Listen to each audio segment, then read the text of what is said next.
Hello, good afternoon. Rinig po. Rinig po ba? Okay, sige. Ano? So, napanood nyo na ba yung tatlo nating methods for numerical integration? Actually, mas madami pa yun. Ano? Pero tatlo lang yung pinili ko doon kasi they are related to linear, quadratic, and cubic approximation. Ano? So, by using yung ating numerical natin na interpolation, di ba? So, ginagamit natin yon para mapag-connect yung mga areas ng ating uh, bounds by the x0, x1, x2, x3, di ba? No? So, may formula naman doon. May binigay naman ako na shortcut para madaling matandaan yung ating formula. Ano? So, we now go on to our last topic for this semester. And yung last topic natin ay related naman sa DE. Ano? So, siguro naman, tandaan-tandaan niyo pa si DE. Ano? So, ayan. So, balikan natin yung ating ordinary differential equation. Diba sabi natin, si differential equation ay may dalawang types may dalawang classification according to the type, no? Merong partial differential equation and yung ating ordinary differential equation. Ano? So when it comes to ordinary differential equation, it is a differential equation containing one or more functions of one independent variable and the derivatives of those functions. Ano? So, kumbaga, ang lagi lang natin iisipin dito, yung atin pong ordinary differential equation na merong isang independent variable. Ano? So, sa dependent variable, kahit ano na. Ano? So, the term ordinary is used in contrast with the term partial differential equation or partial differential, which may be with respect to more than one independent variable. Ano? So, yun yung pagkakaiba nila sa partial differential pati ng ordinary. Pero ang focus kasi natin dito is we try to solve for the general solution, values ng ating particular solution, from the general solution of the differential equation. Kung matatandaan yan, di ba? Dati kasi, meron tayong steps na ginamit when it comes to the application of the ordinary differential equation. Kung matatandaan nyo, meron tayo doon na yung diagram, di ba? So, para magsisimula muna tayo sa differential equation, di ba? And then, after ng differential, pag introduce ka ng integration, so makukuha mo na yung general solution. Tapos kapag ka nag-apply ka ng mga initial values, so makukuha mo na si particular solution. Then after mo ma-solve yung particular solution, gagamitin mo naman yung mga conditions para mahanap mo naman yung value of the particular solution, diba? So parang ganun din yung sense nung dito sa hinahanap nating answer. Kaso nga lang hindi naman tayo nag-solve ng true value. Kaya ang approach natin ngayon ay numerical solution to ordinary differential equations. So nung last time kasi nung sa DE, diba? Yung sa DE kasi nun, kapag ka mga first order DE, ano ba yung mga techniques natin na ginamit para makuha yung mga general solution, diba? Merong VARSEP, separation of variable. Separation of variable. Ano pa? yung homogeneous equation. Ano pa? Yung exact DE. And etc. Yan yung mga ginagamit natin dati. Para makuha natin yung exact value of a certain differential. Certain value nung makukuhang particular solution diyan, di ba? Kaso ngayon, since numerical methods nga tayo, hindi natin gagamitin yung mga technique na yan. Instead, gagamit tayo ng mga formula na related din sa mga naging topic na natin last time. So, kung matatandaan nyo, yung divided difference natin, sa divided difference ay ginamitan natin ng slope. Para makakuha tayo ng interpolation. Diba? Ngayon, gagamit ulit tayo ng slope para naman kay numerical solution. So, kumbaga dito, ang pinaka-application natin is gagamit tayo ng slope.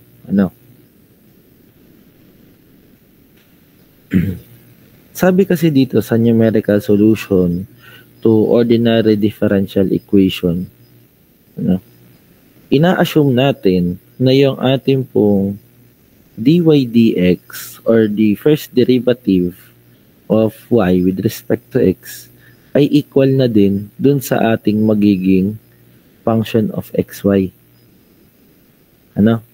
Function of xy. So, kumbaga, meron tayong differential equation. Diba? May differential equation tayo. Ano nga ba yung mga forms ng differential equation? Either differential form, diba, of differential equation, or derivative form. Okay?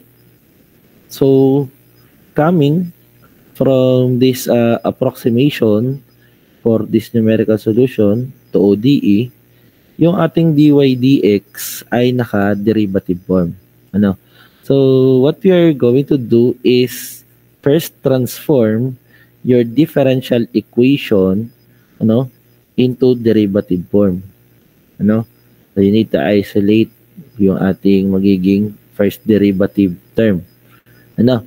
And ang may iwan sa atin ay yung ating dy over dx equals to the function of xy. So ngayon, itong ating dy dx na to at itong function of xy, gagamitin natin dito sa ating slope field. Ayan. Hindi ko na ito na-discuss dati sa DE. Pero ito kasi ay para makuha natin yung trend noong pong ating magiging values. If you have x sub 0 and y sub 0 and other values of or other coordinates sa ating slope field. So say for example, kung mapapansin nyo dito sa slope field natin, ito yung mga slope nung ating pinaka-function. So, kumbaga, dyan dadaan yung ating yung ating function. Kapag kinuhanan natin ng mga derivative. So, say for example, sa slope field natin, nag-determine tayo ng isang coordinate, which is yung ating, yung ating x sub 0, y sub 0. Okay? So, sa trend ng ating slope field, so pwede nating sabihin na yung atin pong dito na lang. Ayan. Yung trend ng atin pong differential equation ay sasabay doon sa ating slope field. Kumbaga, ito yung ating differential equation at kapag nakuha natin yung general solution at nag-substitute tayo ng x sub 0 and y sub 0, ganito yung magiging trend ng curve. So ngayon, paano natin makukuha yung other values? So, sabihin natin na nanggaling yung ating isang data from x sub 0. Tapos, gusto nating kumuha ng isa pang data. Ano? Sabihin natin na by x sub 1, by x sub 1, makukuha niya yung kanyang y sub 1 pag dumaan siya dun sa ating curve sa slope field. So ito yung ating x1, y1. Okay. So, by differential equation kasi, nung topics natin, differential equation, ganito yung nagiging nakukuha nating sagot by analytical method. Makukuha natin yung exact value nung sunod na term. Kaya nga meron tayong ginamit doon ng mga initial values, which is yung x sub 0 and y sub 0. Tapos gumamit tayo ng condition with x1 para makuha si y1.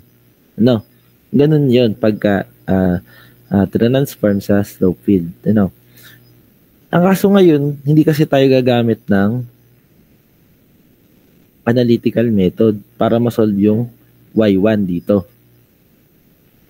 So, hindi tayo gagamit ng analytical method. So, ang ginagamit natin po dito ay yung slope. Yan, slope for approximation. Sabihin na natin, na nag-approximate ako ng isang line na magta-tangent dito sa ating curve. Ayan. So, by x1, yung katapat niya dun sa ating assumed na tangent line dun sa ating pinaka-curve ng differential equation ay itong x1, y1 na approximated value. Okay? So, sabihin na natin that this line here is a linear graph, or line. So, sabihin na natin na ito yung ating f of xy. So, kaya dito, ginamit natin si dy over dx equals to f of xy. Kumbaga dito, yung f of xy natin, yan, inassume na natin na siya na yung magiging slope, yung ating tangent line dun sa ating curve. Kung ating i-explore itong ating dy over dx equals to f of xy, balikan muna natin yung ating pinaka-equation ng dy over dx using yung 2 points. Sasabihin na natin na meron tayo dito na delta y over delta x, delta x, diba? Equals to dy over dx or the slope. So ngayon, papalitan natin to. Sabihin natin na meron tayo dito na specific value of y minus the y sub 0 over x minus dx sub 0. Okay. So, by this problem, ang ating x at yung ating y at x ay yung itong x1 at y1. Pero hindi muna natin siya papangalanan na y1 at x1. So, generalize muna natin as y and x muna yan. So, dito, meron tayo na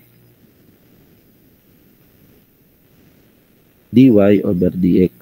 Yan. Okay. So, since meron tayo ditong y minus y sub 0 over x minus x sub 0 equals to dy over dx, and yung atin pong dy over dx ay itong f of xy, papalitan natin ngayon yung dy over dx. So, matatransform ngayon to into y minus y sub 0 over x minus x sub 0 equals to the function of xy. Pero take note, yung function of xy natin ay dumaan din dito po sa ating x sub 0, y sub 0. Diba? So, kung gagamitin natin yung pinaka-value ng slope natin dito, kailangan natin i-substitute si x sub 0 and y sub 0. Ano, para makuha yung pinaka-slope ng line. Ayan. Okay? So ngayon, iayusin natin yung ating equation. Magiging y minus y sub 0 na to equals to f of x sub 0 y sub 0 times x minus x sub 0. Okay? So, yan ngayon yung pinaka-derivation natin para makuha natin yung ating y1. Ano? So, by x1 na gagamitan natin ng displacement or yung delta x natin, makuha natin yung pinaka-y1 niya. Ano? So, i-assume na natin na yung steps natin na gagamitin dito ay palaging equal. Ano? So, palagi na naman ganun, di ba? Kumbaga dito, yung ating delta x, palagi nang equal na h, equal to h. Ano? So, changing yung ating equation dito, yung ating pinaka numerical solution dito sa ating ODE. So, magiging y minus y sub 0 times h times yung ating function of x sub 0, y sub 0. No? Again, yung h natin, other terms dyan, increment of x, yung ating delta x, or yung ating step size. Ano? So, na-encounter nyo na naman to noong sa ating numerical differentiation, pati dito sa numerical integration. Ano? So, ito yung ating formula na y minus y sub 0 equals to h times f times x sub 0, y sub 0. And yung formula na yan, okay, yung formula na yan, ang tawag dyan ay Euler's formula for numerical solution of ordinary differential equation. Ano? Okay? Euler formula. Take note na dito ay y tayo, ano? So, depende na lang kung ilan yung ating step. Ano? So, depende kung ilan yung ating step, depende kung ilan yung ating step size. Say, for example,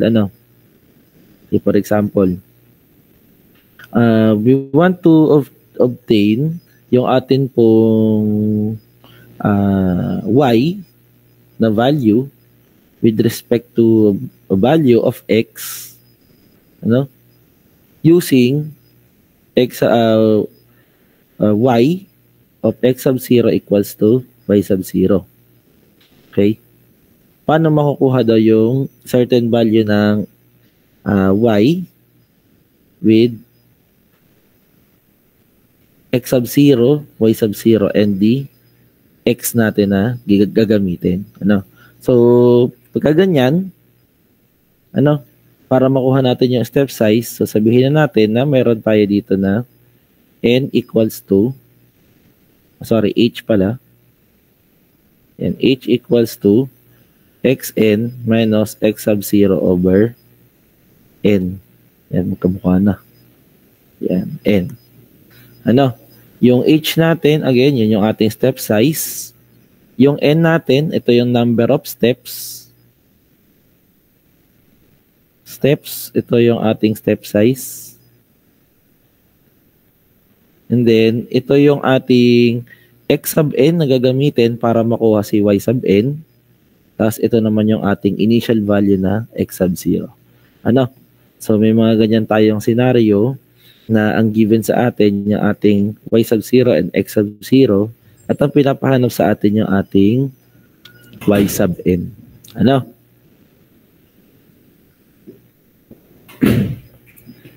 Kung gagamitin naman natin ang Euler's formula sa ating next na value ng x, gagawa ulit tayo ng panibagong slope. Yan. Hanggang sa gagawa tayo ng slope hanggang ma-obtain natin yung ating pinaka last value of x na pagkukuhanan natin ng ating y. Yn. So paulit-ulit lang yan, nagagawa kayo ng slope. So this means that when you use yung ating Euler's formula, successive po yung ating nagiging data. Successive. So say for example, you want to solve for y sub 1. So kung gusto mong isolve si y sub 1, pati na rin si x sub 1, so ang gagawin ninyo ay you solve for x sub 1 by adding the step size to your initial value of x. Kasi nga ang distance between the two values of x ay yung ating step size na h. Okay? Paano naman kukuhanin po si y1? So si y1 mo, plug in mo naman dito. Yan. Plug in mo dyan. So to solve for y1, meron kang y sub 0 plus yung ating step size na h times yung ating function of x sub 0, y sub 0. Okay? So successive yan. Hindi pwedeng masolve agad yung pinakadulo. Okay. So paano kung umabot ka ng y sub n? Hahanapin mo daw si y sub n. So para umabot ka kay y sub n, edi isolve mo muna yung ating x2 gamit naman tong x1. Susundan niyo po ba yung ating yung ating format ng ating pagsasolve ng x sub n na panibago? Ayan, so by x sub 2, magdadagdag ka naman ng h kay x sub 1. Then by y sub 2, ang gagamitin mo na dito ay yung y sub 1 natin plus h na step size. And then ito, papalitan mo na ng function of x1, y1 kasi nga dito ay mag-iiba na yung kanyang slope na gagamitin. Okay po? Ayan. Then hanggang sa ma-obtain natin yung atin pong xn, which is, meron tayo dito na x sub n minus 1 plus h. And then ito, para ma-obtain natin si yn, meron tayong y sub n minus 1 plus h times f of x sub n minus 1, then y sub n minus 1. So, malas-malas na lang kapag ka ang steps natin ay mga 10. Ay talagang magtatagal. Di baitan na lang. Baitan na lang. Para hindi mahirap. Siguro yung mga siyam, mga gano'n. Pwede na naman siguro, mga siyam. Ay, mahirap pag 10, edi siyam. Mga testing lang. Hindi naman, So, ayan, magbigay tayo ng example with this Euler's formula of numerical solution to ODE. Okay? Nasundan po ba yung ating pagsasolve ng xn at yn? Sundan? Okay, ayan. So, bigay tayo ng example na problem.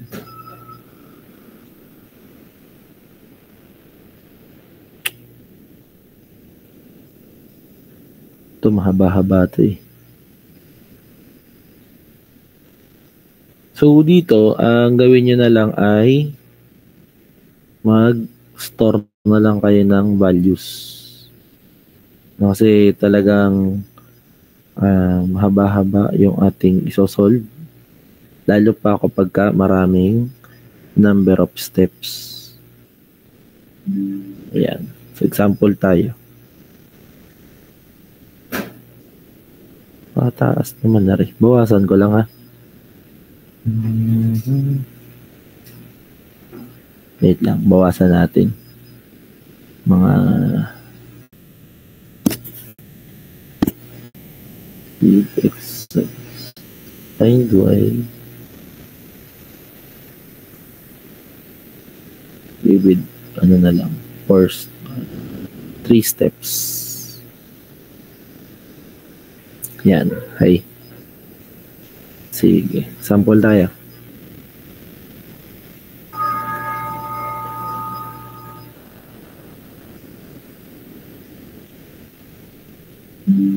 So, problem number 1 for Euler's formula. No?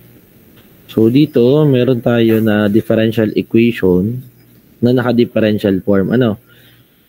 Pag naka-differential form yung DE natin, ibig sabihin, naka-scatter yung mga differentials. So, ang una ninyong gagawin dyan ay na-transform muna into derivative form of differential equation and then you solve for the dy over dx or the derivative term. Ano? Para makuha si f of xy. No, so dito meron tayo na y dy plus x dy equals to y dx minus x dx. Yan, ano? So, ang gawin natin ay factor out natin dito yung dy pati yung dx. So, magkakaroon ka ng y plus x times dy equals to y minus x dx. Ano? So, paano natin malalaman kung sino yung dependent variable at sino yung independent variable? Ano? So, base dun sa tanong natin, sabi, find y. Ano? For x equals to 0.1 with 3 steps. Ano? So, 3 steps. Di pala pwede 3 steps. Gawin na lang natin to na 0.3 ha. Yan, 0.3. Okay. So, kumbaga, ang tinatanong sa atin dito ay, ano yung value ng y when you substitute a value of 0.3 dun sa ating general solution? Yun yung pinakatanong natin dyan. And since hindi nga natin kaya na makuha yung general solution by analytical method, kaya tayo mag-numerical solution. Ano? So, with this one, ang atin pong dependent variable is y. Ano? So, dapat yung ating derivative nasa taas yung dy. Ano? So, to solve dy over dx, so divide nyo lang both sides na equation by y plus x. So, yung ating magiging dy over dx is y minus x over y plus x. Which is, ito na din yung ating f of xy. Ano? Yung ating y minus x over y plus x. Since, by concept of numerical solution to ODE, your dy over dx is your f of xy. Sundan po ba yan? Ano? So, yan yung first step. Hanapin nyo muna yung dy over dx equals to function of xy. Na, importante yan. At pag dyan, mali ka na agad, edi, ano, ngingiti na lang, ano. Papangiti sa quiz, sa exam. Ano ko po. Kaya mag-ingat, mag-aral pa na mag-transform ng differential form into derivative form. Ano? Balikan yung topic sa DE. Okay? So yan, nakuha na natin si f of xy. And ang sabi sa atin, isasolve daw natin yung y of 0.3. Pero, yung ating initial value dito ay merong y of 0 equals to 1. Ano? So, ang given sa atin ay y of 0.0 equals to 1. No? Ang sabi pa, gagamit daw tayo ng 3 steps. Ano?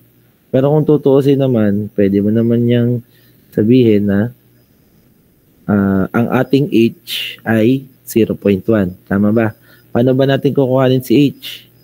So, gawin natin, meron tayo dito na xn equals to x sub 0 plus n times h. Given na sinabi dito na meron daw tayong 3 steps na gagamitin, and yung ating last term ay 0.3 with x sub 0 na 0. So, kuhanin lang natin yung h.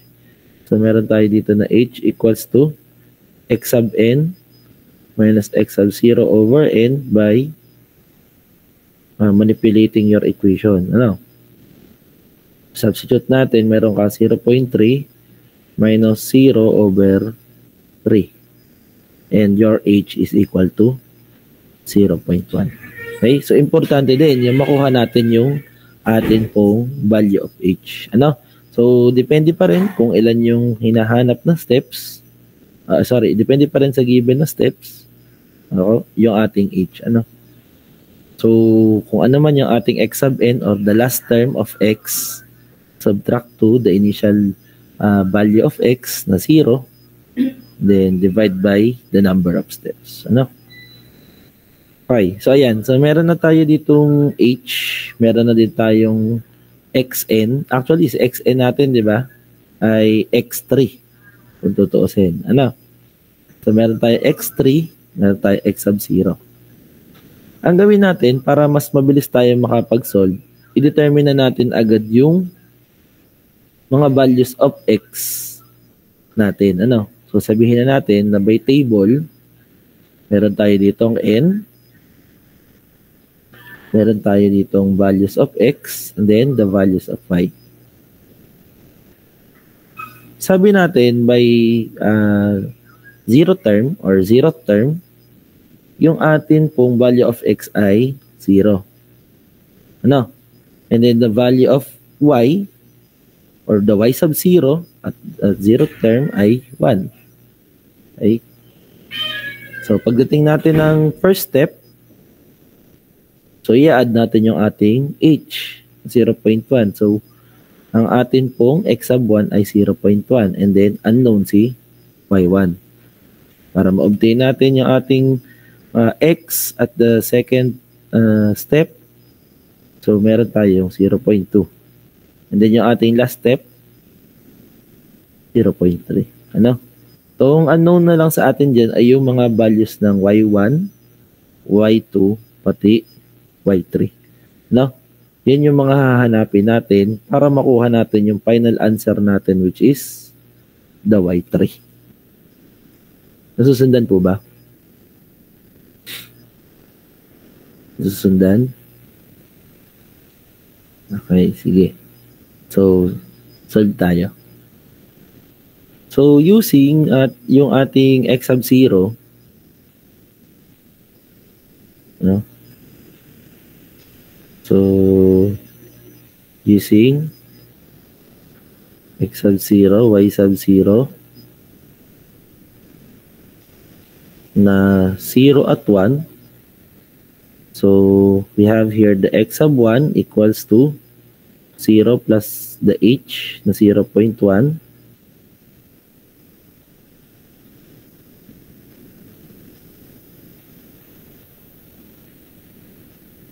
So, x sub 1 is 0.1. Now, to solve for y sub 1, you have here y sub 0 plus h times f of x sub 0, y sub 0. So, for y1, you have y sub 0 which is 0 plus h natin na 0.1. Then, yung ating f of x sub 0, ano ba yung ating f of x, y? So, we have here y minus x over y plus x with value ng x equals to 0 and value ng y na 1. Ano? So, isa-substitute lang natin yung values na yan. Yes po. Ano po yan? For permission to speak po. Yes Hindi po. y sub 0 po ay 1 po. Ha? Ang y sub 0 po ay 1. Sorry. Y sub 0 nga pala 1. Sorry. Napa x sub 0 na. Yan, y sub 0 ay 1. Yeah, sorry. Okay. So, substitute na natin yung x sub 0, at x sub 0 at y sub 0 sa f of xy. So, meron tayo dito na 1 plus 0.1 times 1 minus 0 over 1 plus 0. So, ito naman medyo madali pa. 1 minus 0, 1. 1 plus 0 ay 1. 1 over 1 ay 1. No? Tapos 1 times 0.1 ay 0.1. 1 plus 0.1 is 1.1. Ano? So, update nyo na lang yung table ninyo dito.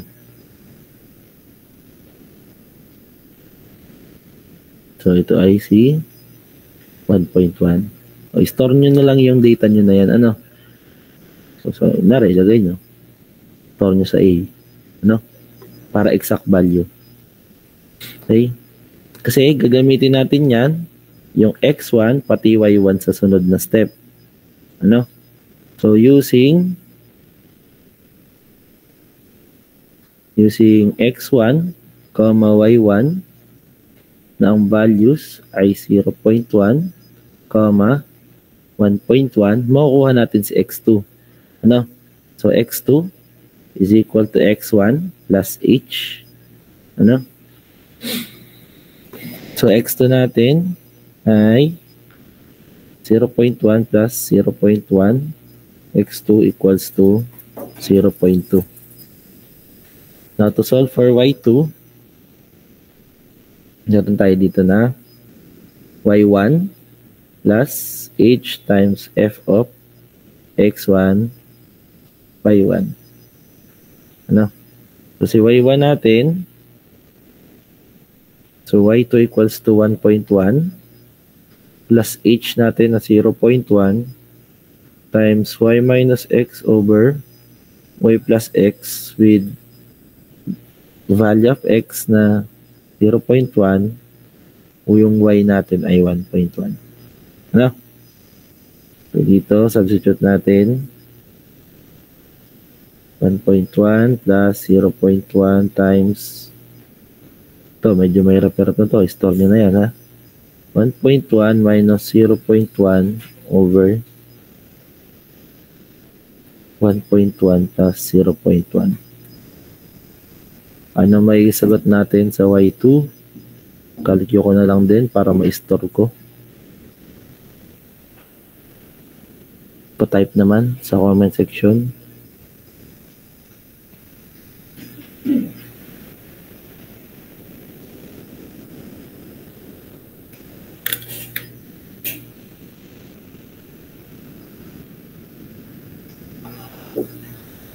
(71/60). Tama ba?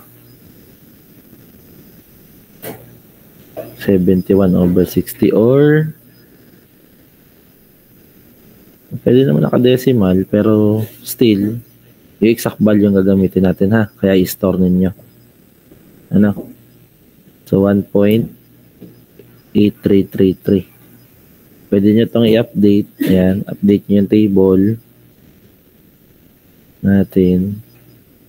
So 1.8333. Na 4 decimal na lang lagi pag nasa table. Ano? 1.8 pala, sorry. 1.833. Yan. Okay na. So, store nyo to, ha. Pero dito, kahit i-type mo 71/60 para eksakto or yung naka-estimated na value. Ano? Pero still, i-store nyo yan, ano? Letter B. Okay, and then, for us to solve yung ating last na step, o pa ilang step na to? O may first step, second step, o last step na pala tayo. Kasi 3 steps lang. So, third step, using x2, y2, na ang values ay 0.2, 1.1833. Okay, hanapin natin si x3. x3 equals to x2 plus h. x2 is 0.2 plus 0.1. x3 natin is 0.3. Okay? So, na-obtainan natin yung tinatanong, di ba? Ano? Sabi kasi sa tanong ay yung x equals to 0.3. So, to solve for y3, you have y2 plus h times f of x2, y2. y2 natin, 71/60 plus, or kahit yung 1.1833, pero ang gagamitin niyo yung stored na value, ha? So, we have here 0.1 times y minus x over y plus x. X equals to 0.2, 0.2, y equals to 1.1833. Ayan.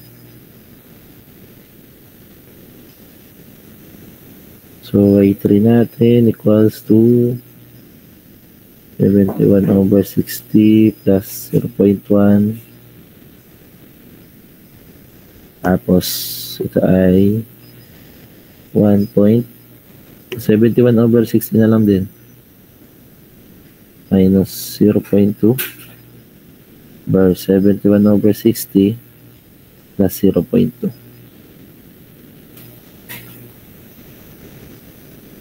Ano ang ating value ng y3?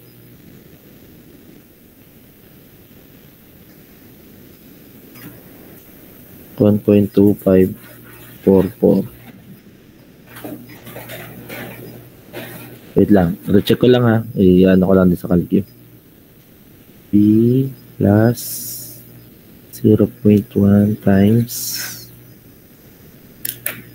7 B. Wait lang, ha. B 0.2 B plus 0.2. Yan, 1.2544. So, for our approximated value ng y sub 3,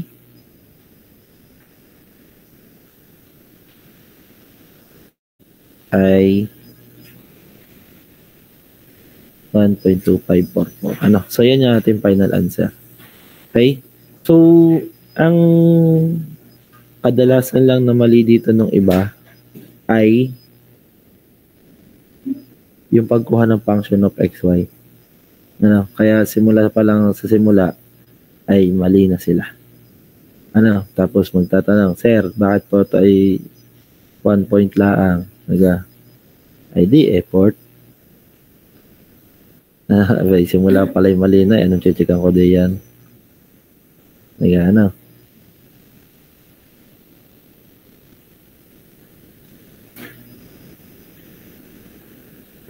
May nangyari pa dati last time. Ito ang sinaulo ko. Sabi ko salang-sala iyon. Ano, sinaulo na yung f of xy. Hindi naman laging ganyan ang f of xy. Ano, huwag niyong gagayahin yun, ha. Yun ay mortal sin. No, huwag niyong gagawin yun, ha. Ang f of xy po ay nagbabago pa rin. Ano, depende sa differential equation, ha. Okay? Tundan po ba? Okay, sige. Ayan, may 45 minutes pa tayo. Nasundan yung paggamit natin ng Euler. Sino may tanong? Euler. So, formula lang ng Euler. Ilipat mo na lang tong y sub 0 sa kabila para y na talaga. So, ito, i-fix na natin dito. Yn equals to y sub n minus 1 plus h times f of x sub n minus 1, y sub n minus 1. Okay? Ayan, yan ang pinaka-formula natin ng Euler.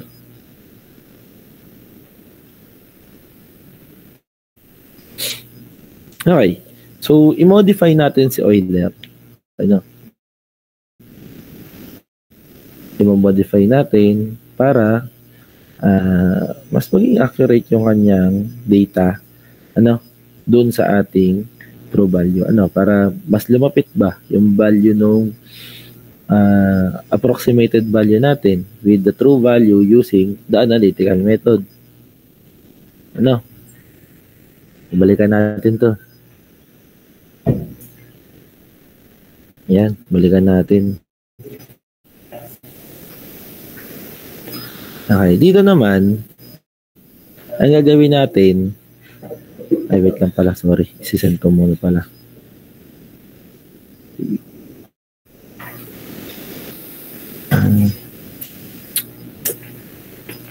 Wait lang po i-save ko lang. Week 16.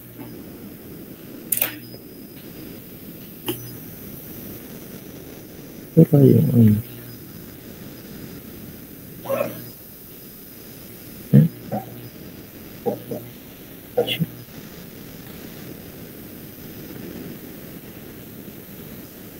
wait lang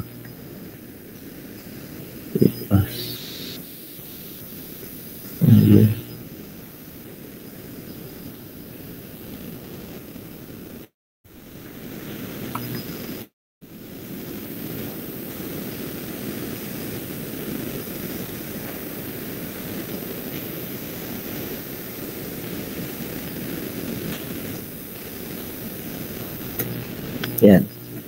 Okay, okay na. Nasave na. So, palitan natin si Euler.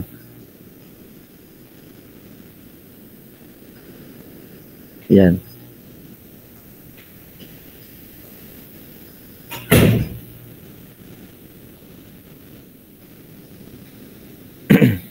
Sabi natin kay Euler, makikreate daw tayo ng tangent line doon sa ating x sub 0, y sub 0. Tapos gagamitin natin yung line na yon para makakuha ng approximated value dito. Ngayon, ang gagawin natin ay magagawa din tayo ng isa pang line. Ang kaso, yung isa pong line na yon ay yung ating tangent line, isa pang line, dito naman, kay x1, y1.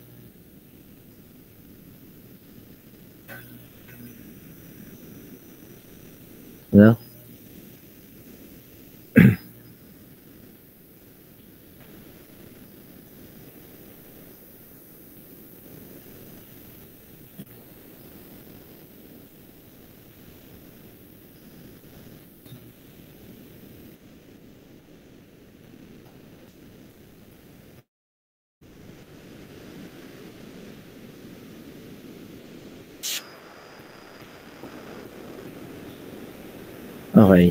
So, yung blue line natin dito, kumbaga gagawa siya ng isa pang line. Line na meron ding slope. Okay. So, kumbaga, i-modify natin yung ating Euler. Okay. And dito sa pag-modify natin ng Euler, ang magiging tawag na ngayon dyan ay Runge-Kutta. Runge-Kutta second order. Ayan. Kay Runge-Kutta na tayo. Or modified Euler.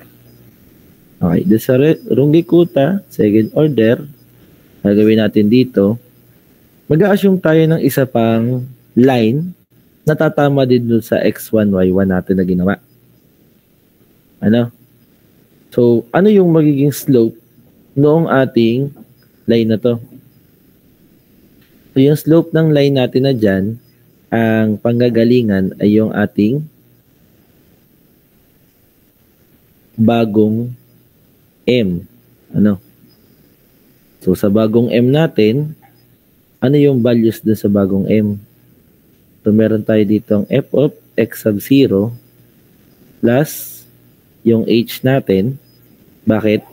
Kasi, Saan ba tumapat yung line na to? So, dun sa ating x1, di ba? Which is yung ating x sub 0 plus h.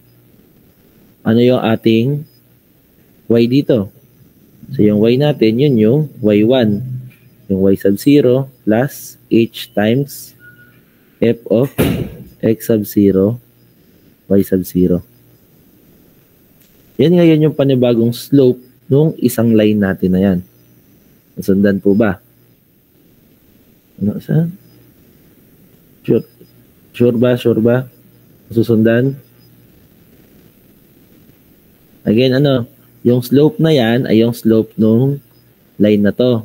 So, since tumama yung ating line na blue,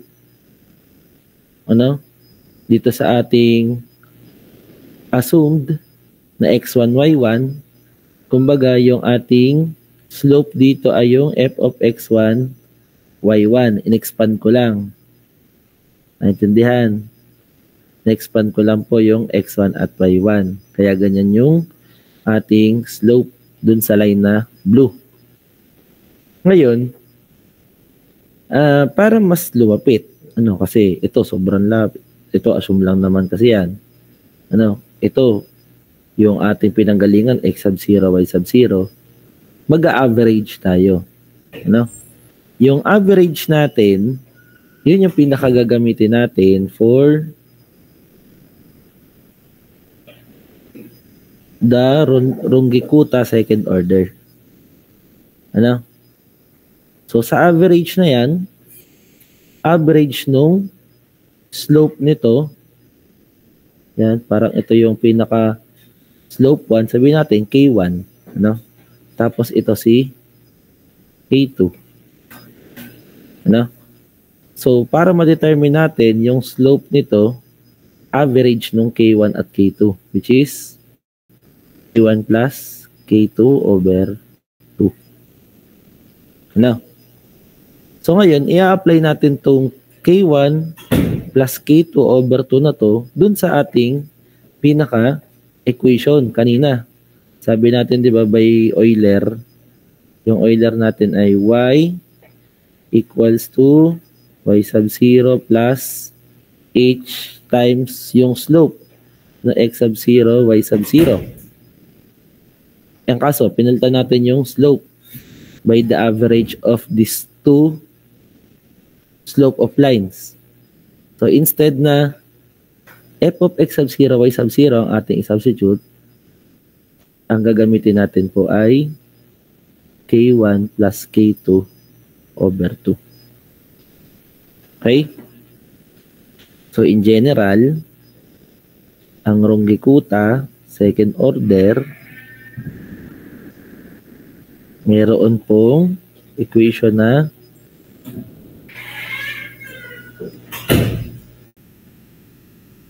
yan. Ito yung ating pinaka-equation by Runge-Kutta. Ayan. Highlight ko lang.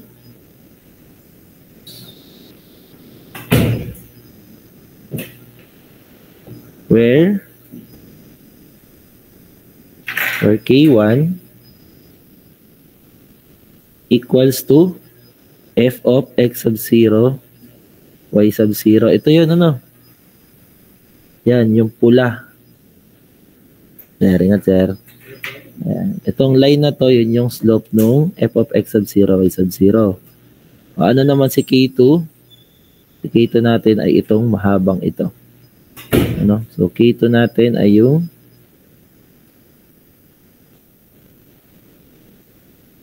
f of x sub 0 plus h times, comma, y sub 0 plus f times K1.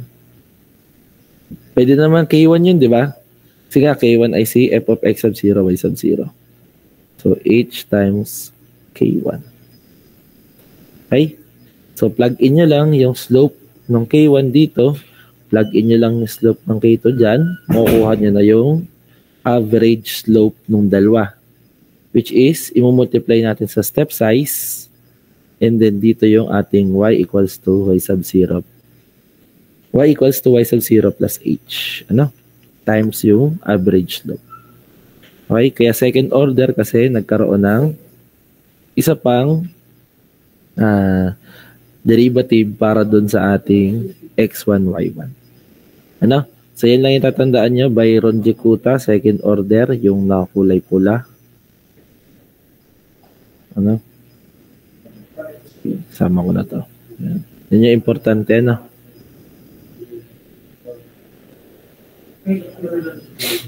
Burahin ko na to para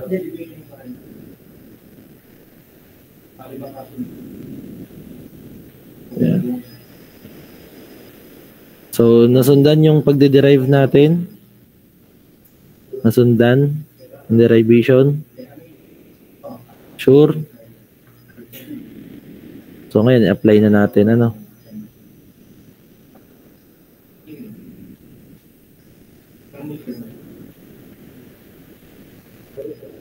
I-apply natin. Panibagong tanong. Gamitin natin yung tanong ko last year sa, ano? Sa final exam. Wait lang, check ko lang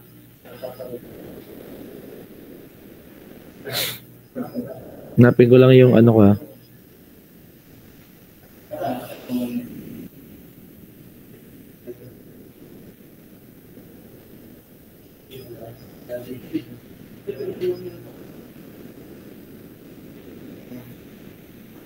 hanapin ko lang yung last exam ko.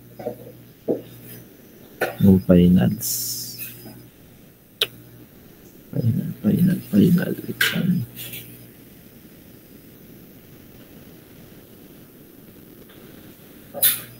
Ito ko na.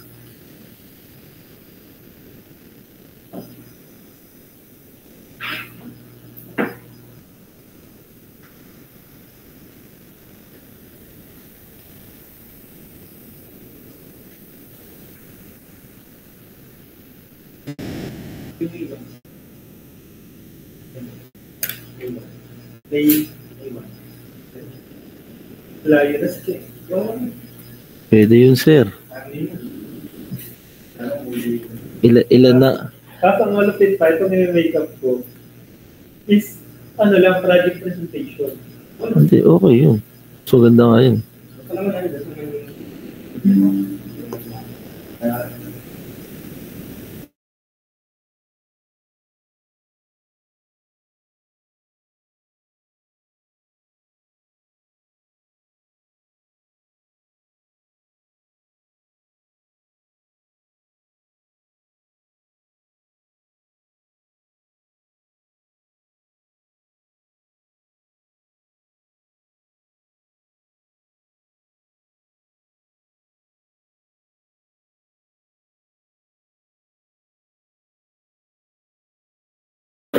Ayan. So, apply Rugikuta second order. So, solve the initial value problem of the given differential equation. Wait lang, yung differential equation pala. Di kita.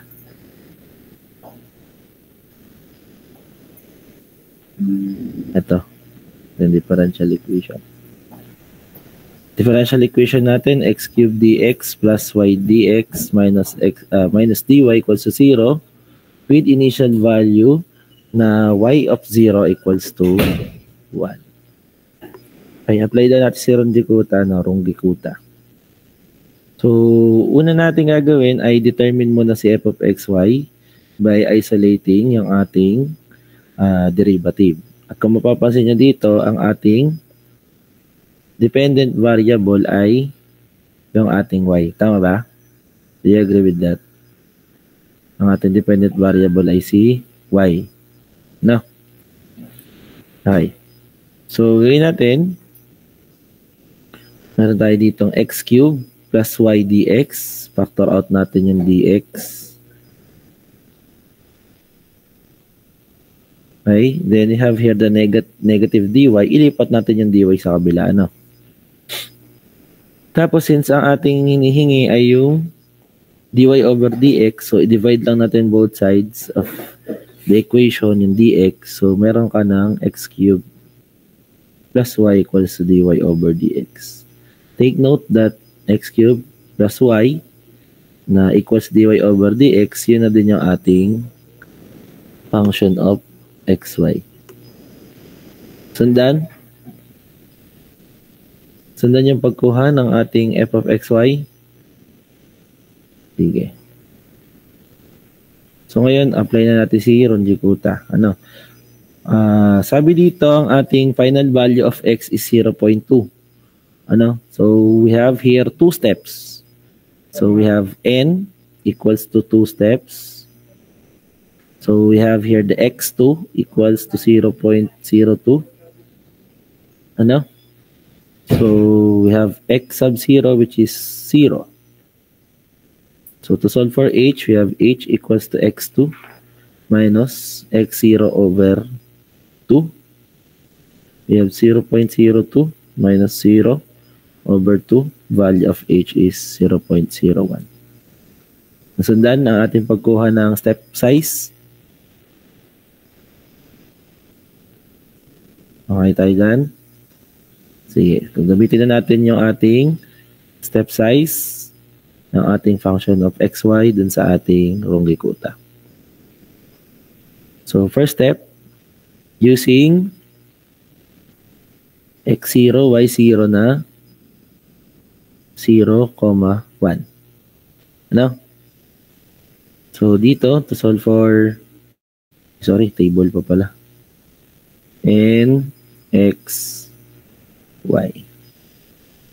You have 0, you have 0, 1. You have 1. Dito, 0.01. Then for 2, 0.02. So for x1, we have here x0 plus h, 0 plus 0.01, x1 equals to 0.01. Ano? So since Runge-Kutta, meron tayo ditong y1 equals to y sub 0 plus h times k1 plus k2 over 2. No? Solve muna natin si k1 with k1 as f of x sub 0, y sub 0. So we will have here x2 plus y with x equals to 0 and y equals to 1. Nasusundan po ba? Okay. So k1 natin, we have here 0 cube plus 1, k1 equals to 1. Okay? For K2, sabi natin sa K2, that is f of x1, y1. Ano? O yung x sub 0, tapos yung ating y sub 0 plus h times f of x sub 0, y sub 0. Ano? So, para makuha muna natin si y1, gamitan natin ng ito, dito i-direct natin. Y sub 0 plus h times f of x sub 0. Or k1, sorry. Pwede nga palang k1 na lang. So we have your f of x sub 0 plus h ay 0.01. And then you have here y sub 0 na 0 plus h na 0.01 times k1 na 1.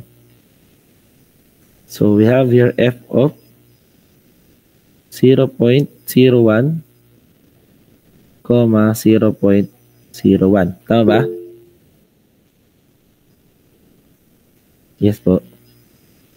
Sir, hindi po ba 1 ang y0? Ah, sorry. 1. Ay, lagi na lang napapa-x sub 0. Sorry. Yan. Yun. Meron pala ditong y sub 0. Ito ay 1. Ito ay 1.01. Tama na? Okay na? Okay na. So, sige. Substitute na natin to. So, we have here x cubed plus y with values na x 0.01, 1.01. So we have 0.01 cube plus 1.01. Store ninyo to ha. Store ninyo yan.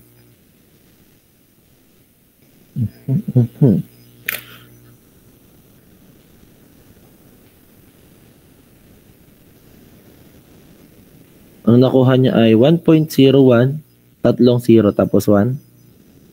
Tama. Sulat ko na lang din para masaya. Yan. Tama ba? 1.01, tatlong 01. Okay. So, store ko na lang to.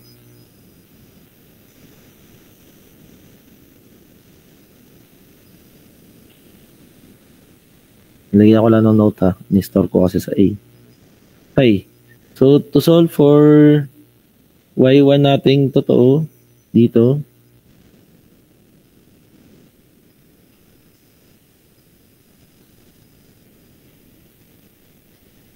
So, y1 equals to 1 plus h natin na 0.01 times k1 na 1 plus k2 na 1.01 0001 all over 2.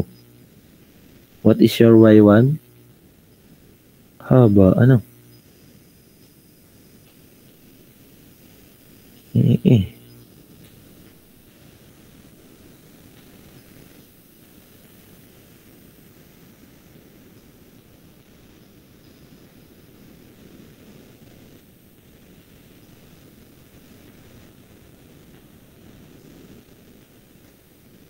Haba. 1.01, 2.05, tatlong 05. Tama ba? 1.01, 2.05, tatlong 05. Yan ba nakuha niyo for y1? Please confirm. Okay tayo dyan. Nasundan ba? Okay, sige. Store ko lang to at ang haba. Lagyan ko na ng notes ha. Go is ni-store. Okay. So, step 2 na tayo. Last step na. Saya, di ba? Lalo na pagka 5 steps, ano? Parang naglakad sa buwan. Kahaba. Okay. So, step 2. So, using x1, y1 natin with value na 0.01, 1.01, 2.05, tatlong 05. Okay? So, dito naman pwede nyo na isulat yung ano, 0101. Ano, pero still, ha, yung exact value pa rin tayo ang kinukuha natin kaya ni-store. Ano? Okay, so for x2, you have x1 plus h, 0.01 plus 0.01, x2 equals to 0.02. For y2, you have y1 plus h times k1 plus k2 over 2. Pero ngayon, ang k1 mo ay hindi na f of x sub 0, y sub 0 ha. F of x1, y1 na. Masundan ba? Masundan? Okay. So we have here x cubed plus y with x equals to 0.01 and y which is equal to 1.00100500005.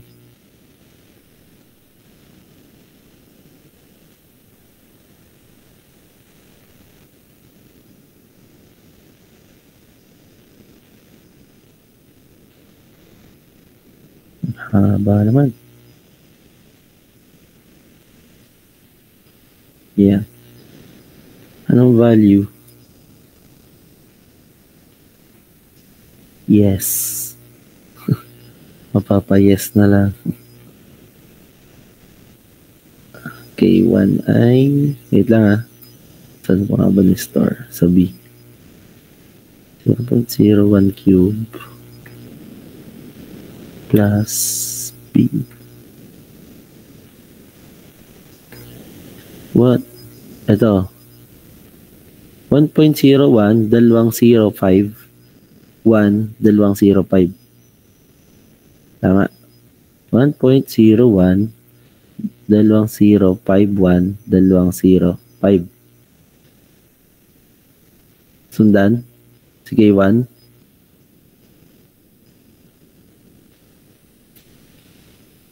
K2 naman. Sa K2.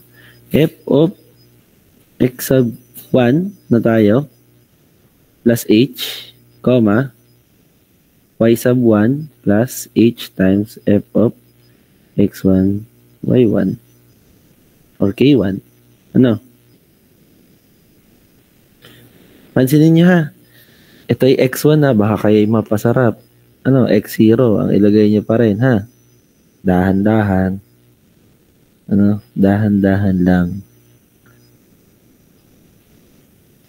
Okay. Substitute natin. We have your f of 0.02, comma. y1 natin ay 1.0 1.00500 plus kalampag na. Anong haba nito? Ayan. So we have f of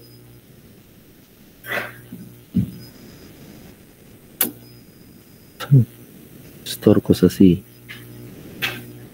Tapos B plus 0.01 times C.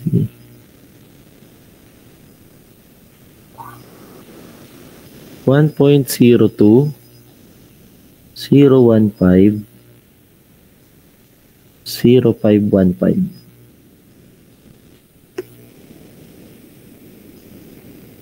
Please update kung tama ang nakuha natin.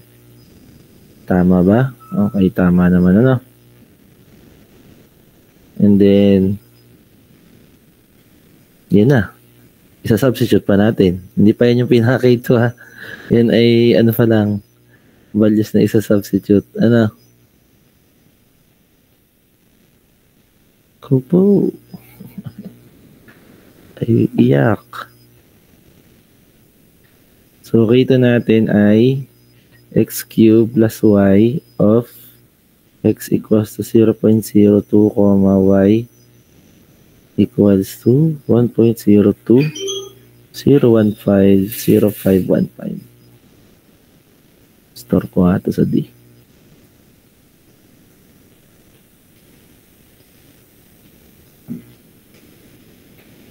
So we have here 0.02 cube plus D. Yan na. K2. 1.02015 8515. Nasusunod pa ba? Nasusundan? Ayan. Sige, sige. And then, Y2. Yun pa, saka pa makakuha si Y2, no? Talaga naman, oo. Agkakahaba naman.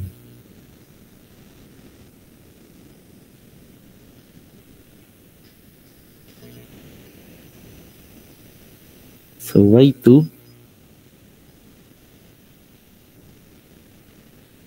Y1 natin is 1.01 005 0005, diba? Plus H natin na 0.01. Dito ko nalalagay yung over 2 ha. Tapos naka-times sa K1 natin. So kanya-store yung K1. Nalito na.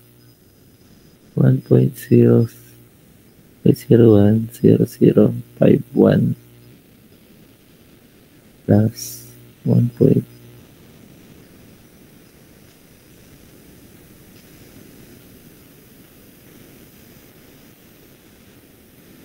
158,515 yan. Y2.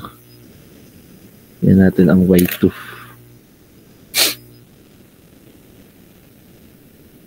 Store ko sa E. Wait lang, ni-store ko lang sa E.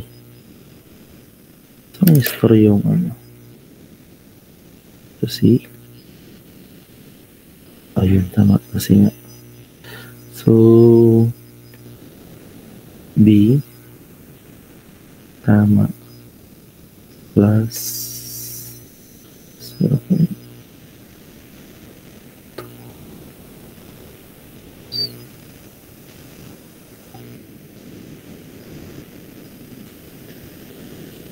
Yun na. Final answer, 1.02 0.1053. Okay?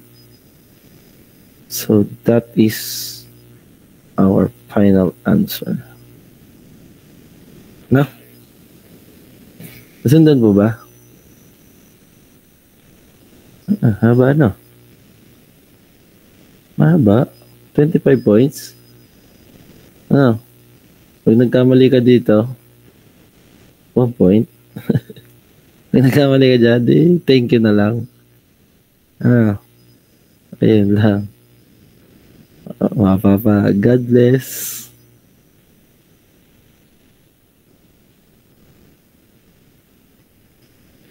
Ay siya, ay di mag-iingat din ha sa mga pagkuha ng f of xy. Mag-iingat sa pagkuha ng mga K1 at K2. Baka itong K2 ay mailagay nyo na agad na Y2 ha. Yung alam mo yung mga, siyempre, pag na-excite, ay K2, akala Y2 na. Ay mahirap yan, Hindi yan kaya na alamin agad ang final answer, So, kailangan talaga ay step by step. So, nagets po ba ang ating topic? Nagets? Sino po may tanong? Tomorrow, ay magsosolve ulit tayo. Pero gagamitin na natin si Rongikuta, third order, and Rongikuta, fourth order.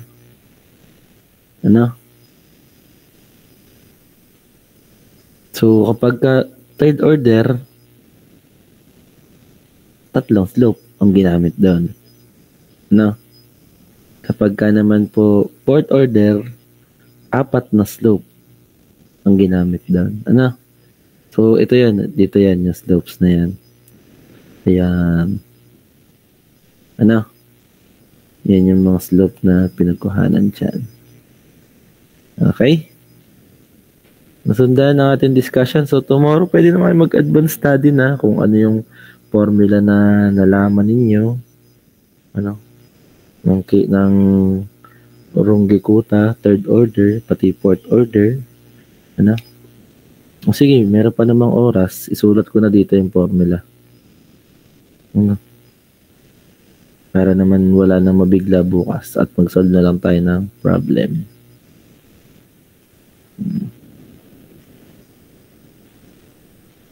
Rongikuta, third order.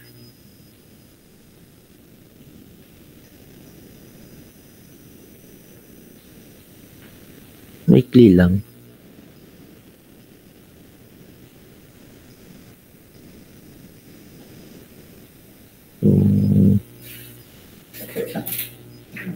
yn equals to y sub n minus 1 plus h over 6 times k1 plus 4 k2 plus k3.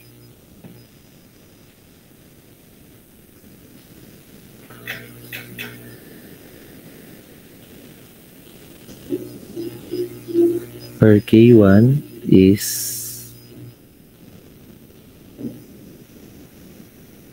k1 equals to f of x sub n minus 1 comma y sub n minus 1.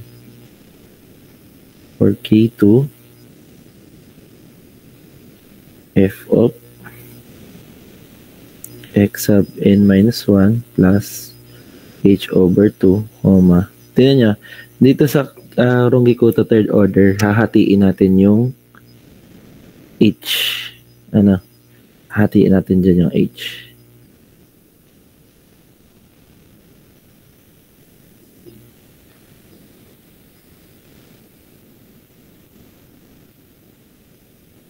K3. So, from x sub n minus 1, tapos magdadagdag ka ng kalahating h, tapos mabubuo na yung h dito.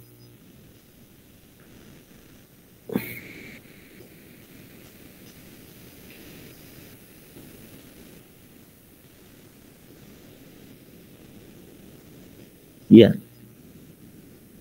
So, haba. Diba? Haba. Saya. Ay, wait lang. Kulang. Sorry. Kulang. Ay, kulang.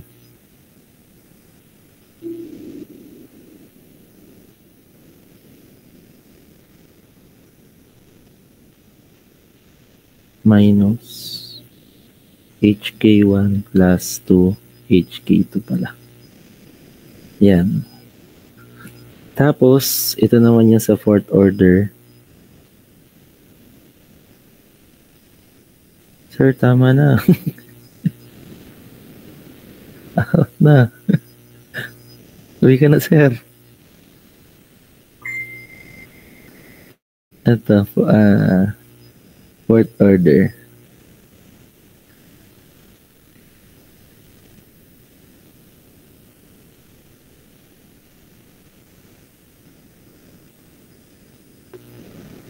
So, y sub n equals to y sub n minus 1 plus h over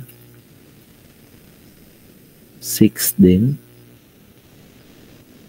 Tapos ito ay k1 plus 2k2, 2k3 plus k4. No?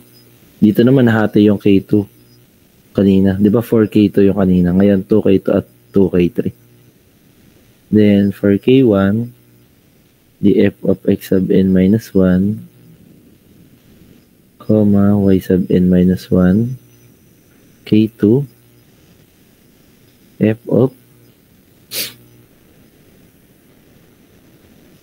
x sub n minus 1 plus h over 2, comma, y sub n minus 1 plus hk1 over 2, K3 f of x sub n minus 1 plus h over 2, comma, y sub n minus 1 plus h k2 over 2. And then for K4, f of x sub n minus 1 plus h, comma, y sub n minus 1 plus HK3. Ito, mas maikli naman. Mas maikli, pero madami pa din. Ano? So, ayan ang ating Runge-Kutta. So, mula sa Euler, then Runge-Kutta, second order, third order, and fourth order. Ano? So, tomorrow, tayo, sample problem about sa Runge-Kutta's third order and fourth order. So, sir, anong coverage po ng finals? Yan na. Yan na, sasabihin ko na nga sana. Coverage ng finals simula po sa numerical diff.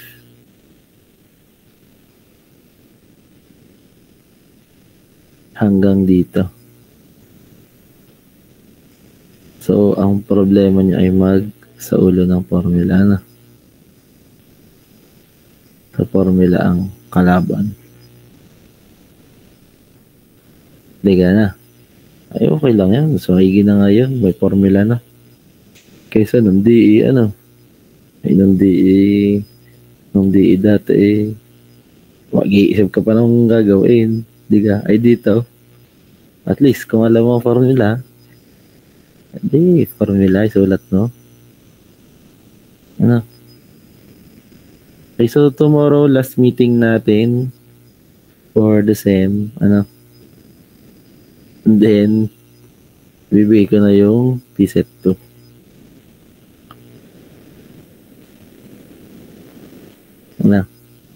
So, bukas din yung PSET 2. Okay?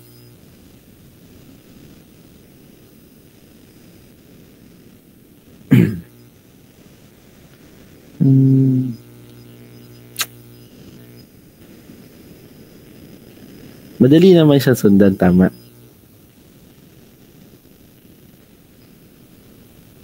Hindi. Kung may formula, di ba? Bagay, madali naman intindihin kasi yung topic. Tama. Ganito na lang gawin natin. Bukas, instead na tayo ay mag-discuss pa, binigay ko na naman kasi ang formula dito at gagawin lang naman yan ay plug-in lang. Mag-PSET na tayo on the spot. Bukas. Kumbaga, parang seatwork. So, ang gagawin natin ay online na PSET, parang ganun. So, at least, hindi na kayo mapupuyat para sa last days. Bali, ang ipapasa nyo na lang sa dulo ay yung PSET 1 sa exam day. Pero yung tomorrow ay magagawa na kayo ng PSET tapos ipapasa nyo na agad the end of the meeting. So, practicein nyo na lang to, So, kunyari, gawin nyo, practicein ninyo na mag-solve nung huli kong problem. Ito, yung huling problem using third order and second order. Try nyo na. Tapos tingnan nyo kung kayong magkakaklase ay pare-parehas ng sagot. Okay? Nasundan po ba yan? Ayan. So, sige, bukas, schedule natin yung ating online PSET. Need po ba short band set? Ang short, na lang, mag-abang na kayo ng mga naka-margin. Tapos yan ay i-scan ninyo, then ipapasa ba ng naka-PDF.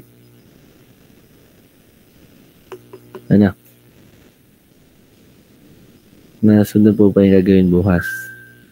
So, ahead of time naman, magbibigay na ako ng instructions para makapag-prepare kayo. Basta maghanda lang kayo ng short band paper. Kahit long. Okay lang, kahit hindi kagandahan. Pero alam ko naman maganda na ang sulat ninyo. Kayo pa ba?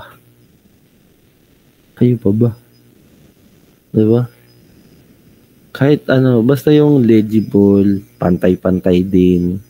Pero, hindi naman parang pumirma, parang pumipirma lang. Pwede magbura. G lang. Pwede magbura G. Takloban nyo ng